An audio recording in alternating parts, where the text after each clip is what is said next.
One of the most elusive barriers to self-confidence is the way certain relationships can unfold in our lives if we let them, particularly relations with close ones, be it family members, friends, or colleagues whom we love and who love us back but would either give us the wrong advice based on their own limiting beliefs or try to dissuade us from learning beyond their often limited viewpoint or expertise while giving us every rationalization imaginable, each of course with the best intentions in mind. These types of influences can be long-lasting and can impact not only our perception of challenges but also our willingness to overcome the given circumstances and replace them with different, more beneficial circumstances that align with our vision of a life worth living. Hi there, I'm Alexandra Docheva, RN, investor, holistic confidence coach, and author of this book, It Really Is Simple, A Holistic Approach to Self-Confidence, a practical guide. So what happens when you are considering a major life change and a loved one is opposing this change? Relationships can become interesting, to say the least, when people we value disagree with us on important life decisions.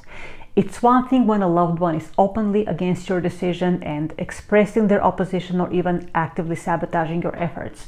In such relationships, things are usually clear-cut, although many people prefer to remain in denial for years. And all you need to do is take responsible action once you've determined who stands where on this life change that you deem crucial to your long-term well-being. But I find another side of relationships no less emotionally demanding in terms of standing your ground without dwelling on guilt, proceeding with your change, and leaving the other person's opinions behind. I'm talking about the many cases when a genuinely well-intentioned friend or loved one, perhaps educated in many other ways, is advising you against something that they've never done and, for all practical purposes, have no clue about. I'll give you a very personal example.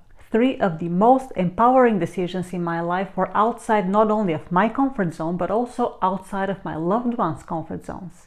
I was a violinist from age 6 until age 35 when I graduated from nursing school, so I lived around musicians for over 30 years, including my parents and their friends, and later on my friends and colleagues.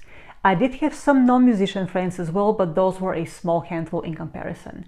So having finally realized that I needed to come to terms with my insecurities and lack of confidence, I started learning martial arts at age 30 with the goal of earning a black belt, changed careers at 35 by getting out of the arts and going into science and medicine, and enhanced my financial position at 38 by becoming a real estate investor. None of my closest relatives or friends had done martial arts, nor had they drastically changed professions or become investors at any point in their lives. I did all 3 despite their doubts, objections, and well-intentioned warnings, okay? What were the objections? Well, too much hard work, too much risk involved, too unfamiliar, too different. What if you don't like it? You name it, the list went on and on and on. Importantly, I took these steps and brought each of my goals to completion because once I had a clear understanding of why I needed these changes and what I wanted from martial arts, the new career, and investing, I was able to overcome my own doubts in my abilities, at which point all other people's doubts in my abilities no longer affected me. In other words, it doesn't matter in the end who thinks what about you or about what you're capable or incapable of doing. People will try to influence you, but it is your own belief in what you want to accomplish that determines how long you will allow others' opinions to control the course of your life. You must stay vigilant in your relationships and set proper limits as necessary.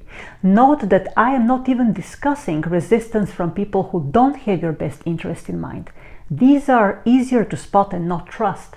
But putting aside the good intentions of those who care about you and overcoming the sense of guilt on the occasions when you see that their intentions are incongruent with your idea of a life worth living is always the harder task.